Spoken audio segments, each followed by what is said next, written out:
พิธีได้จัดขึ้นในตอนบ่ายของวันที่ 13 มังกร 2026 นี้ระหว่างสหายพลจัตวาบัววันอาถนาไซหัวหน้าการทหารกรม 213 ผู้เก่าและสหายพลจัตวาทุมมาพรหมธรรมหัวหน้าการทหารกรมผู้ใหม่โดยการเป็นประธานของสหายพลโทวงศรอินปันพิมพ์คณะเลขาธิการส่วนกลางภาครองรัฐมนตรีกระทรวงป้องกันประเทศหัวหน้ากรมใหญ่การเมืองกองทัพมีต่างนาจากกรมใหญ่ห้องว่าการกระทรวงป้องกันประเทศมีคณะภาคคณะบรรษากรมห้องการแผนกการตลอดห้อยพนักงานหลักแรงเข้าห่วมสหายพลจัตวาบัววันอาถนาไซหัวหน้าการทหารผู้เก่าได้ผ่านบทสรุปโดยย่อในการปฏิบัติหน้าที่ในระยะผ่านมาซึ่งเห็นว่าคณะภาคคณะบรรษากรมได้สมใส่การปรับปรุงและก็สร้างกำลังให้มีความเข้มแข็งหนักแน่นเพื่อรองรับภารกิจปกปักรักษาและพัฒนาประเทศชาติเป็นต้นได้สุ่มใส่จัดตั้งปฏิบัติแนวทางป้องกันชาติป้องกันความสงบทั่วปวงชนรอบด้านของภาคอย่างแข็งแรงที่นำกำลังลงก่อสร้างรากฐานประชาชน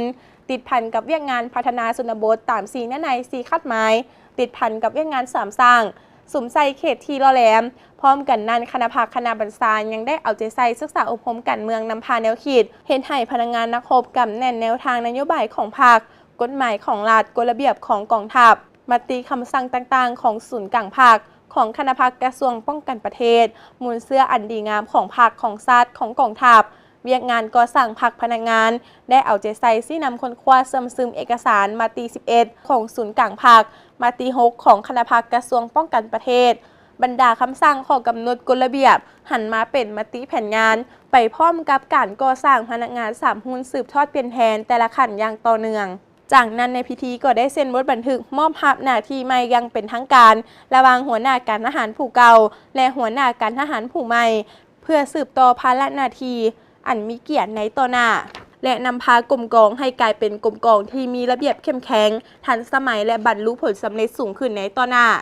ในโอกาสอันที่มีความหมายความสำคัญนี้สหายพลโทวงศรอินปันพิมพ์ได้แสดงความย่อมยอสมเสยต่อสหายหัวหน้าการทหารผู้เก่าที่ได้อุทิศสุมเฮือแหงสติปัญญาและความรับผิดชอบสูงเพื่อประกอบส่วนในการนำพาซี่นำเวียกงานของกรมกอง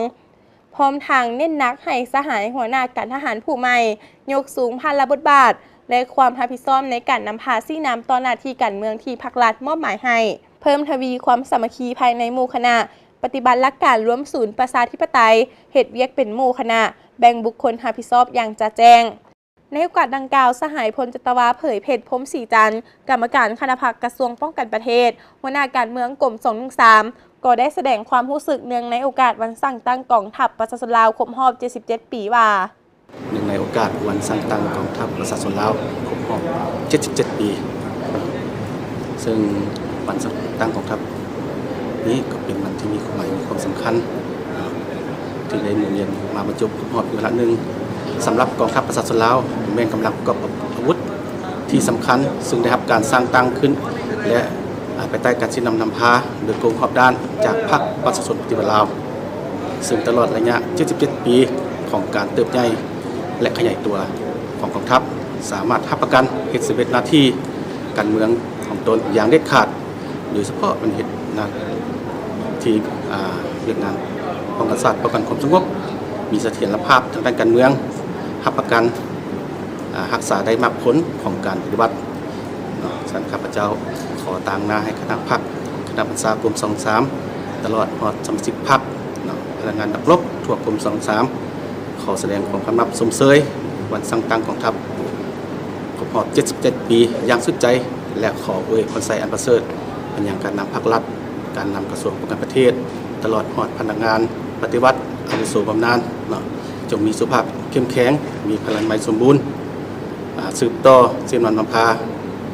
กองทัพให้เติบใหญ่เข้มแข็งขึ้นไปเรื่อยๆขอขอบใจ